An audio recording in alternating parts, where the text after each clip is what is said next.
Dr. Elena Vasquez stood in the center of the massive courtroom. Her hands shook as she looked up at the 12 giant beings that made up the Galactic Council. Each one was different from the others. Some looked like floating crystals that sparkled with their own light. Others were tall and thin with too many arms. The scariest ones looked like living energy that moved like smoke. The courtroom was bigger than any building Elena had ever seen. The walls were made of some kind of metal that changed colors as she watched. Strange symbols moved across the surface, showing words in languages she could not read. The air felt heavy and hard to breathe. Elena was the only human in the room. Behind the council members sat thousands of other alien beings. They all watched her with eyes that glowed or blinked or moved in ways that made her stomach feel sick. She knew they were all here to see what would happen to her people.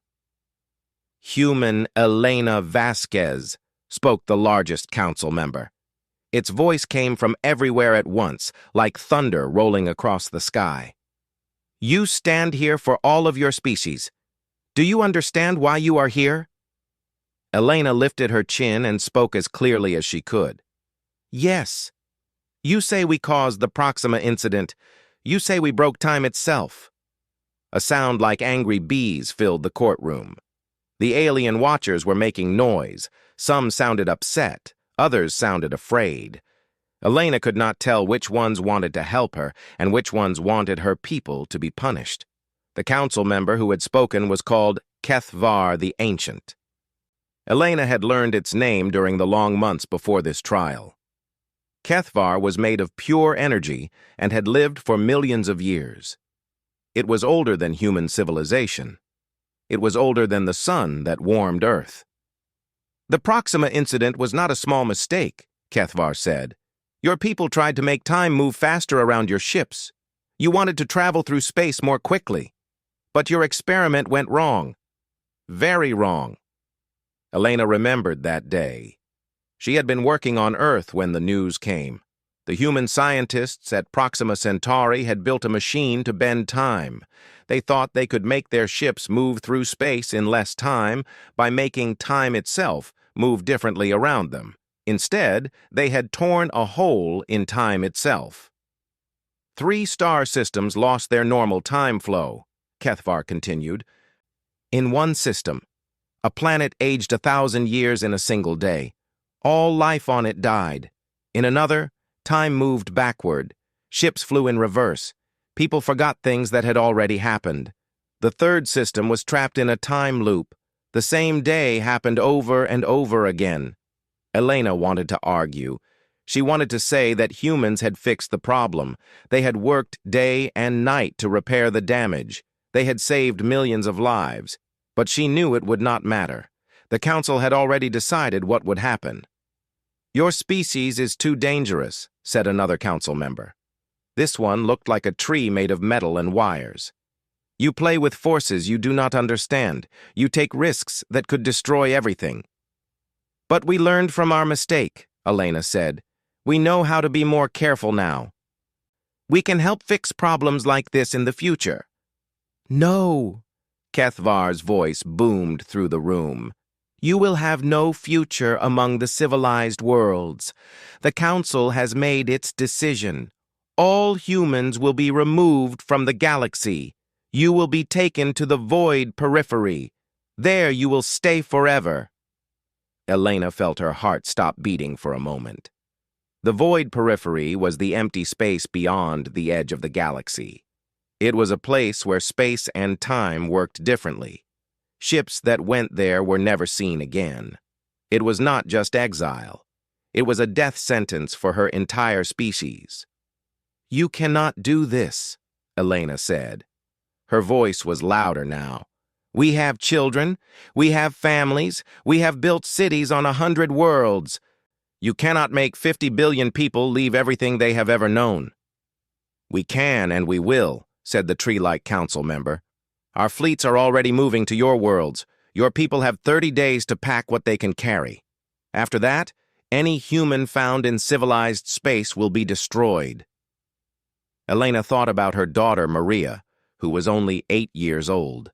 Maria had been born on New Geneva, a beautiful world with purple skies and 3 moons. Maria had never seen Earth. She had never known any home except the colony world, where she played with her friends and went to school. Now Maria would have to leave everything behind. "Where will we go?" Elena asked. "How will we survive in the void periphery?" "That is not our concern," Kethvar said. "You should have thought about survival before you broke time itself." Elena closed her eyes for a moment. She thought about all the humans she represented. Scientists and artists and farmers and teachers. Children who had never hurt anyone. Old people who just wanted to live in peace. All of them would pay for the mistake made by a few scientists who had tried too hard to reach the stars. When she opened her eyes, Elena looked directly at Kethvar. "My people will remember this day. We will remember that when we made one mistake, you threw us away like garbage. We will remember that you did not give us a second chance." "Remember what you like," Kethvar said. "Soon you will be too far away for your memories to matter." Elena reached into her pocket and pulled out a small device. It was a quantum communicator that could send messages faster than light.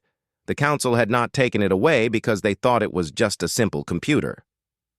"My people," Elena said into the device, "I am speaking to all humans everywhere. The council has decided to exile us. They are sending us to the edge of nothing. They think we will disappear and be forgotten." The council members began to move forward, but Elena kept talking. "But humans do not disappear. We do not fade away quietly. They are sending us to a place where time and space are broken. They think this will destroy us. They are wrong. We will find a way to survive. We will find a way to grow stronger. And someday, we will return." Kethvar reached out with tentacles of energy to take the communicator, but Elena had already finished her message. "They exile us to the edge of nothing," Elena said. "They do not understand what humans can do when we have nothing left to lose. They do not understand that we do not just survive. We burn brighter." The guards took Elena away to join the great ships that would carry humanity into the dark unknown. As she left the courtroom, she heard the aliens talking in their strange languages. Some sounded satisfied, others sounded worried. They were right to worry. Admiral Chen Nakamura stared out the window of his command ship at something that should not exist. In front of the human fleet, space itself looked broken. Stars appeared and disappeared like blinking lights.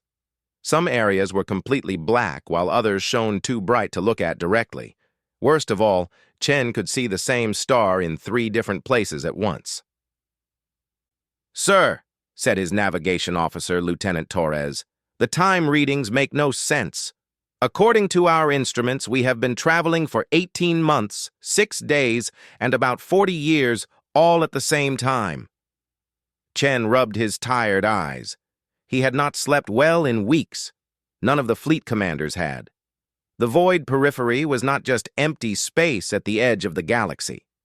It was a place where the normal rules of reality had broken down completely. "How many ships are reporting time problems today?" Chen asked. 37 ships say their clocks are running backward," Torres replied. 15 ships are stuck in some kind of time loop where the same hour keeps repeating. "And the science vessel Discovery says that half their crew has aged 20 years while the other half has gotten younger." Chen felt a headache starting behind his eyes. When the Galactic Council had exiled humanity to the void periphery, they had known exactly what they were doing. This was not just exile. This was sending humans to a place where time and space worked like a broken machine that could not be fixed. The fleet had 50,000 ships of all sizes. Some were huge colony ships that carried entire cities of people. Others were small family ships with just a few dozen people on board. Altogether, they carried every human who had been forced to leave the civilized galaxy. 50 billion people floating in the dark between dying stars and broken time. Dr. Elena Vasquez walked onto the bridge. She looked older than when Chen had last seen her. The stress of leading humanity through this nightmare had put gray in her hair and lines around her eyes. "Admiral," Elena said, "Dr. Okafor thinks he has found something important. You need to see this." Chen followed Elena to the science lab. Dr. James Okafor was a physicist who had studied black holes and strange matter before the Exile. Now he spent his time trying to understand why their ships sometimes arrived at places before they had left them. "Admiral," Dr. Okafor said excitedly, "look at this display. I have been mapping the time currents in this region. They are not random. There is a pattern." Chen looked at the holographic display that showed swirling colors and moving lines. To him, it looked like abstract art. "I don't understand what I'm looking at, Doctor." "Think of it like ocean currents," Dr. Okafor explained. "But instead of water moving through space, this is time moving in all directions at once. Past, present, and future are all mixed together here. But they follow patterns. If we can learn to read these patterns, we can navigate them."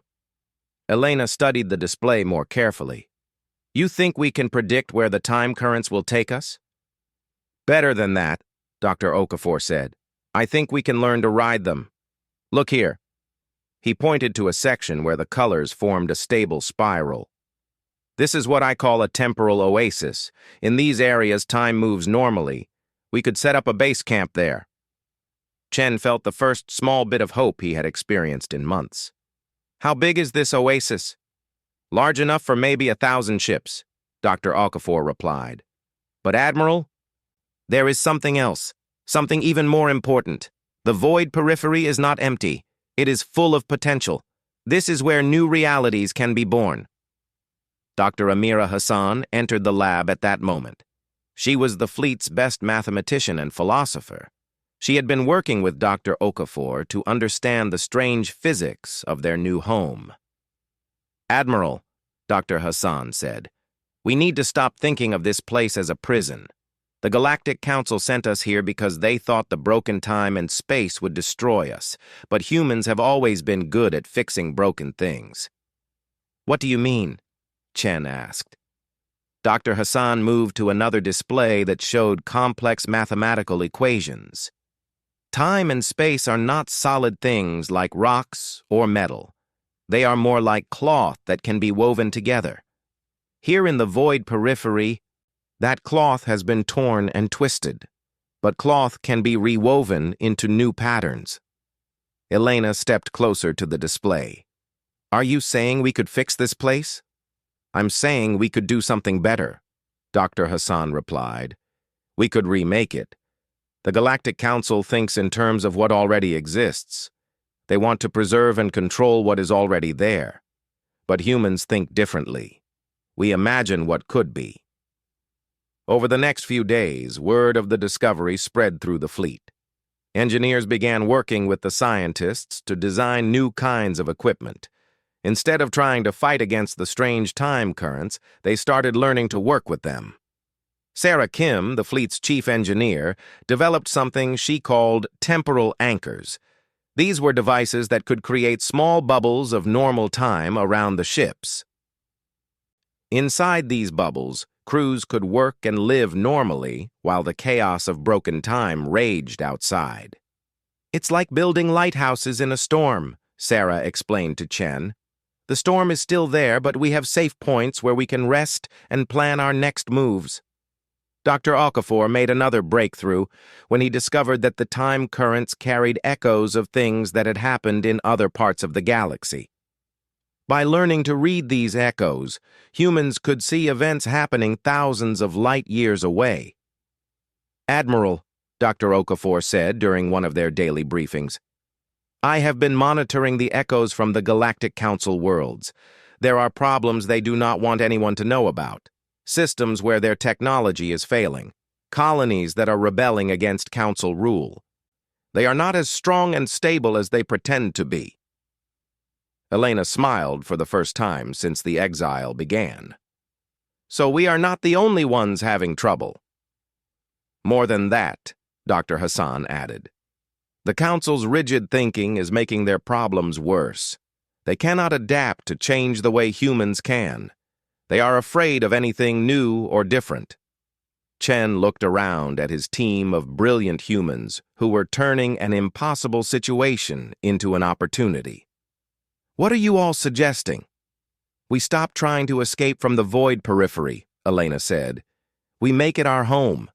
We learn to master time and space the way our ancestors mastered fire and metal, and when we are ready, we show the galaxy what humans can accomplish when they have nothing left to lose." Dr. Hassan pulled up a new display that showed their growing understanding of the time currents. "Admiral, we are not just learning to survive here. We are learning to become something new, something the galaxy has never seen before."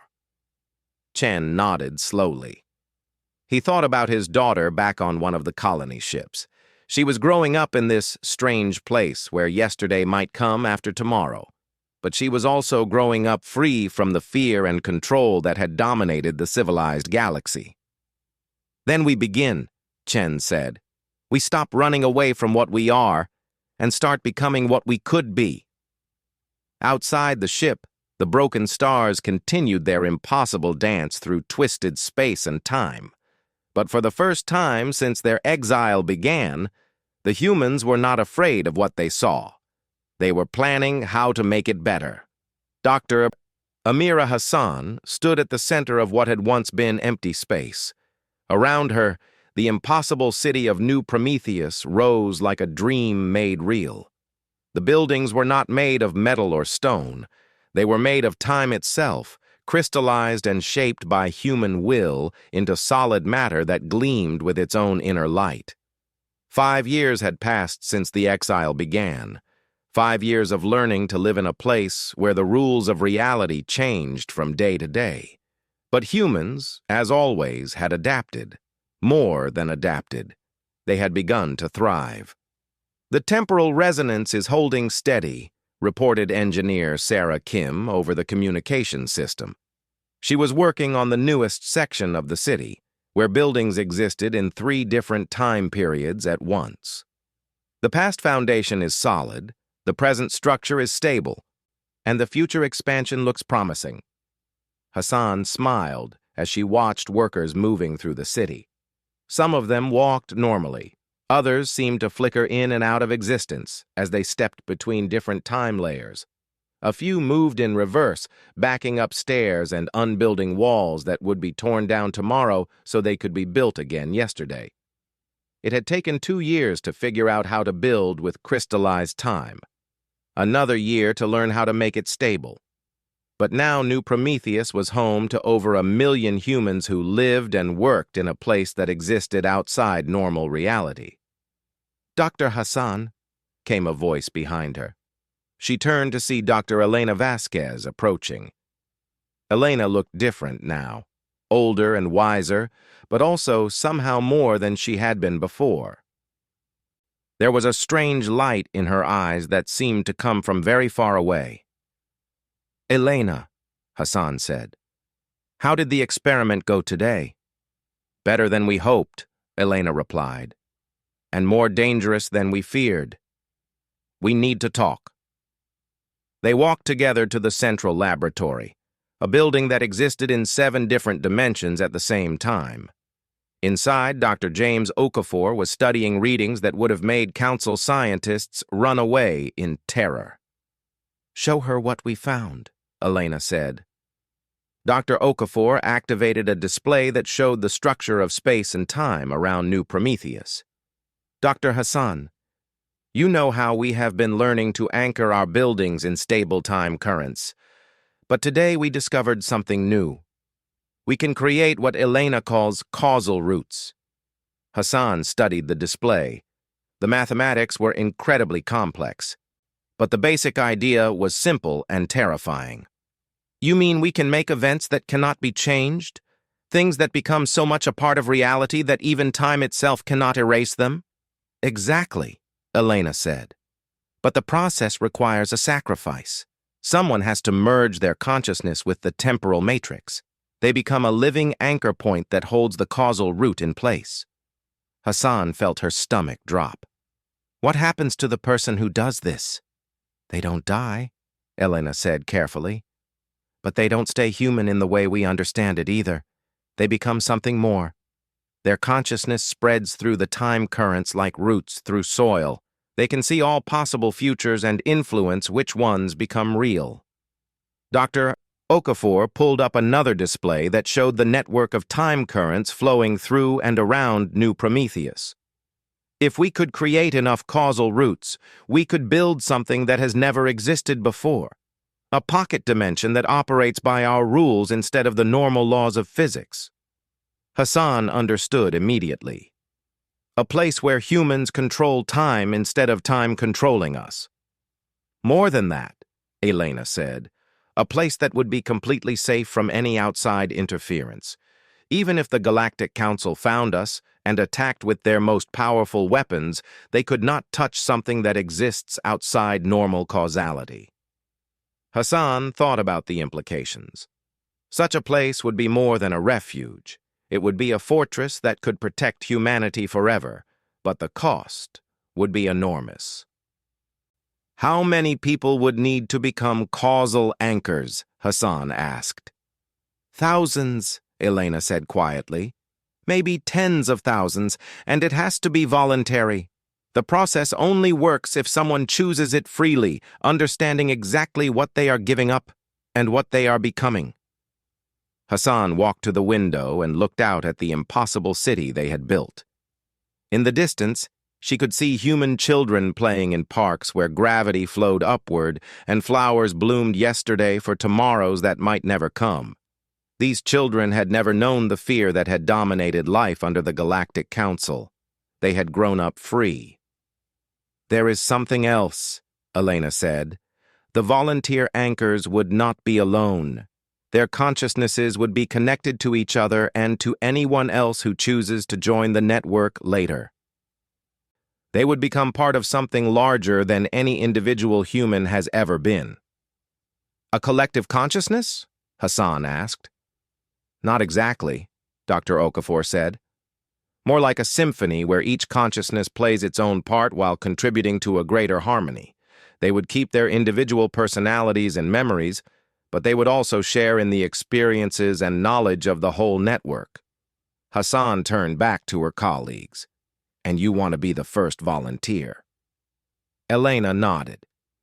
I have thought about it for months. My daughter Maria is grown now.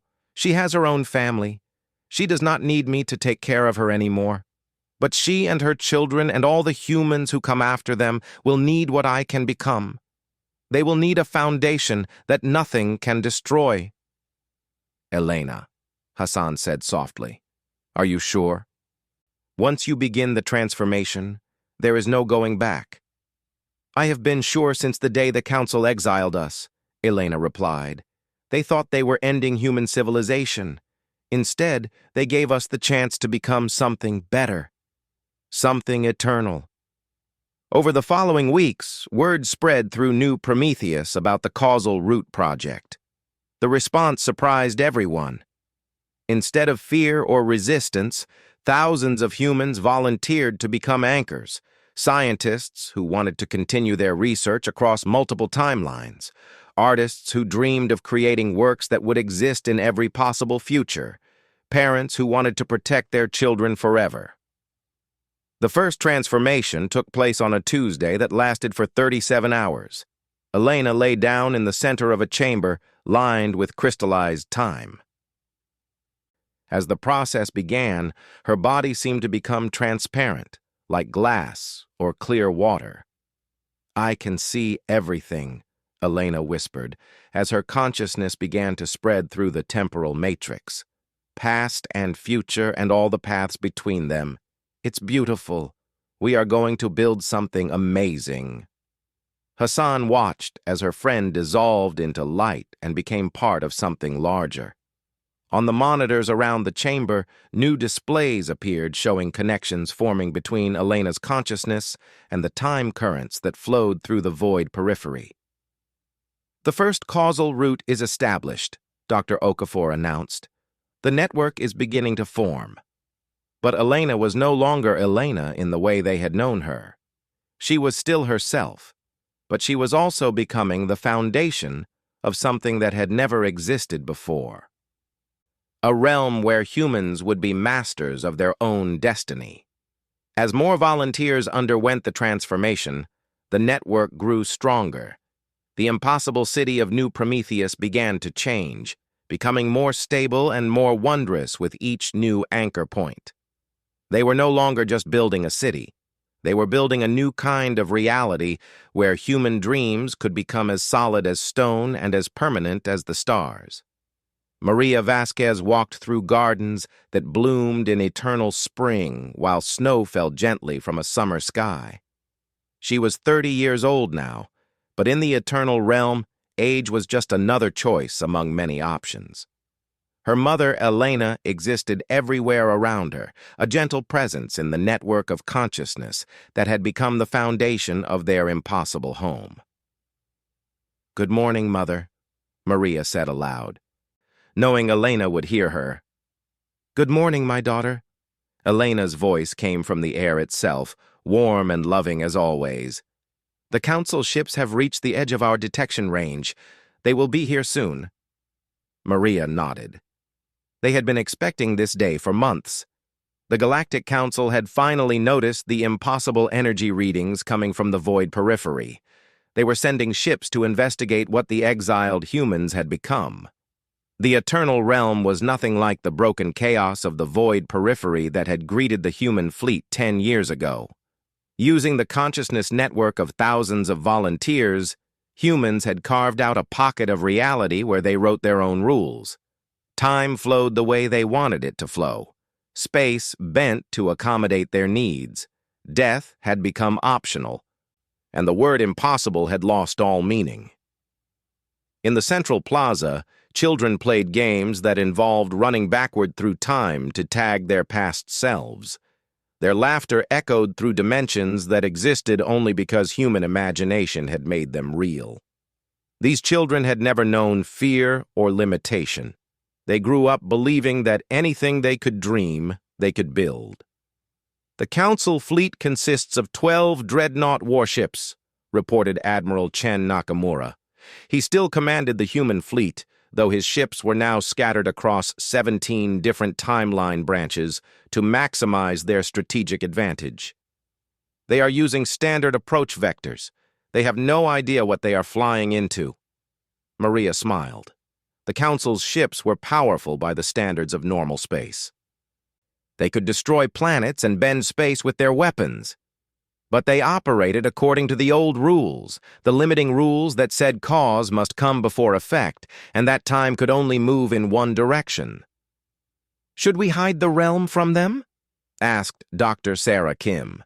She had become the chief architect of their temporal constructions, building cities that existed across multiple centuries and bridges that connected different versions of reality.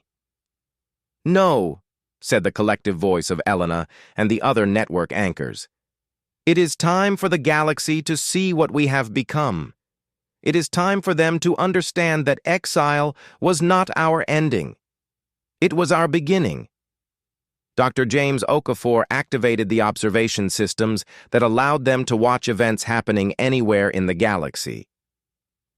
The screens showed the Council fleet approaching through normal space, moving slowly and carefully through the twisted regions at the edge of the void periphery. "They are taking readings," Dr. Okafor reported, "but their instruments cannot understand what they are detecting. To them, we must look like a massive energy anomaly that should not exist." Inside the eternal realm, human civilization had grown beyond anything they had achieved in normal space. Cities existed in temporal loops where their golden ages were preserved forever. Scientists conducted research across multiple timeline branches, exploring every possible outcome of their experiments before choosing which results to make real. The Great Library contained not just all human knowledge, but all possible human knowledge from every timeline that might have been. Artists created sculptures from crystallized emotion and paintings that showed different images depending on when the viewer looked at them. "The Council ships are trying to scan us," reported Lieutenant Torres from the bridge of the command ship. But their sensors cannot penetrate our causal barriers. To them, we probably look like a solid wall of impossible physics. Maria walked to the edge of the central plaza, where a viewing window showed the space outside the Eternal Realm. She could see the council ships hanging in the darkness like tiny metal insects. They looked so small and fragile compared to the reality-bending power that humans had learned to wield. "They are sending a communication," announced Dr. Kim. "Audio only. They seem afraid to get too close." "Put it through," said Admiral Chen. A familiar voice filled the plaza. It was Kethvar the Ancient, the energy being who had pronounced humanity's exile 10 years ago. But now his voice sounded uncertain, almost frightened. "Unknown entities occupying grid reference 47 Delta," Kethvar said. "You are in violation of the Galactic Council's exile order. Identify yourselves and state your intentions." Maria laughed. They still did not realize who they were talking to. "Allow me to respond," said Elena's voice from the network. The communication systems activated, and Elena's consciousness reached out across space to touch the council ships. "Hello, Kethvar," Elena said. Her words arrived before she spoke them, her voice coming from the past, present, and future simultaneously. "Do you remember me? You exiled me and my people to this place 10 years ago. You thought the void periphery would destroy us." The silence from the council fleet lasted for nearly a minute. When Kethvar finally spoke again, his voice shook with something that might have been fear. "Elena Vasquez, you should be dead. The humans should have died in the temporal chaos years ago." "We did not die," Elena replied. "We evolved. We became something your rigid mind cannot understand. We became masters of time itself." To demonstrate their power, Elena caused the council ships to experience a brief temporal loop. For exactly 10 seconds, their ships moved backward through time, retracing their flight path in reverse. Then time resumed its normal flow, leaving the alien crews confused and terrified. "That was just a gentle touch," Elena said. "We could have trapped you in that loop forever.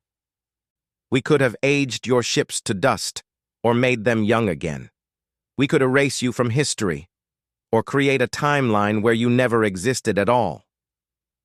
Maria watched the readings from the council ships. She could see their weapon systems powering up as they prepared to fight an enemy they could not understand. "They are going to attack," Dr. Okafor observed. "Their temporal disruptor weapons are charging." "Let them," said Elena. "They need to learn that their old ways have no power here." The council ships fired their most advanced weapons. Beams of energy that could tear holes in time itself lanced out toward the Eternal Realm. The weapons struck the causal barriers that protected humanity's new home and simply disappeared, unraveling into harmless light. "Impossible," Kethvar whispered. "You keep using that word," Elena said with amusement that echoed across dimensions. "It does not mean what you think it means. Not anymore." Maria felt the network of consciousness around her, thousands of human minds working together to maintain their miraculous realm. They had not just survived their exile. They had used it to become something greater than any single species had ever been. "The galaxy is going to change," Elena announced to the council fleet. "You can be part of that change, or you can be left behind by it. But you cannot stop it. Time itself answers to us now." The Galactic Council's emergency session was unlike any meeting in their million-year history. Representatives from 12 species sat around a table that had witnessed the rise and fall of entire civilizations. But today, they faced something that made no sense according to everything they understood about reality. Kethvar the Ancient floated at the head of the table, his energy form flickering with confusion and fear. "The human ships are appearing everywhere at once," he reported. "They arrive before they depart. They exist in our past, our present, and our future simultaneously. Our military commanders report that fighting them is impossible because they have already won every battle before it begins. The crystalline delegate, Zethmore, spoke with a voice like ringing bells. How can exiled primitives have acquired such power? 20 years ago, they could barely travel faster than light. Now they move through time as easily as we move through space. They are not the same species we exiled, admitted Vorthak, the insectoid representative whose people had voted for humanity's banishment. Our intelligence reports describe cities that exist outside normal causality, technologies that manipulate the fundamental structure of reality. They have become something entirely new. On the main viewing screen, images appeared showing human ships emerging from temporal portals above the Council's core worlds. But these were not the desperate refugee vessels that had been driven into exile. These ships looked like they were built from crystallized starlight and folded space. They moved with purpose and confidence that spoke of absolute mastery over forces the Council had never imagined could be controlled. "They demand an audience," reported the communications officer. But their message arrived 3 hours before they sent it. Kethvar felt something he had not experienced in millions of years of existence. Fear, pure, cold fear of the unknown. "Allow the communication." The air in the council chamber began to shimmer. Reality bent and twisted as space-time itself made room for something that existed outside normal physics. Elena Vasquez appeared in the center of the room, but she was not quite there in the way other beings were there. She was a presence that extended through multiple dimensions, her consciousness touching every moment that had ever been or might yet be. "Hello, council members," Elena said. Her voice came from everywhere and nowhere, speaking words that existed before sound and would continue after silence. 20 years ago, you exiled my people to the edge of nothing. You thought you were protecting the galaxy from our reckless nature." The council members tried to speak, but Elena raised her hand, and their words caught in their throats. Not because she was forcing silence upon them, but because time itself had paused around their vocal cords. "You were right to be concerned," Elena continued. "Humans are reckless. We take chances that terrify other species. We reach for things that seem impossible to achieve. But you made one critical error in your judgment."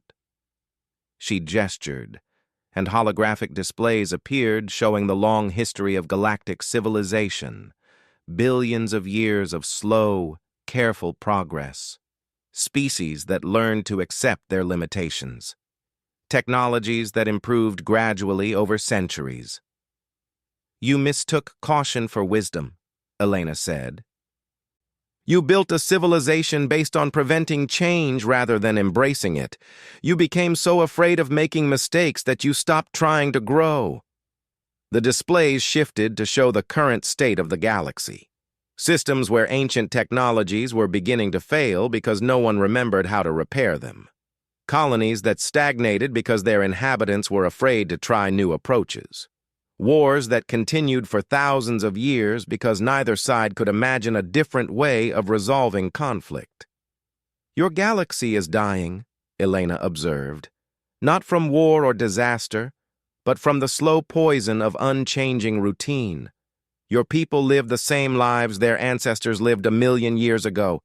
They have forgotten how to dream of something better." Kethvar finally found his voice. "What do you want from us? Have you come for revenge?" Elena smiled, and for a moment she looked almost human again. "Revenge? No. We have come to offer you a gift. The same gift that your exile unknowingly gave to us. The chance to become more than you are." Around the council chamber, more images appeared. These showed the eternal realm where human children played in gardens that grew through multiple dimensions. Scientists who collaborated with alternate versions of themselves from different timelines. Artists who painted with colors that existed only in theoretical mathematics. This is what we have built, Elena said.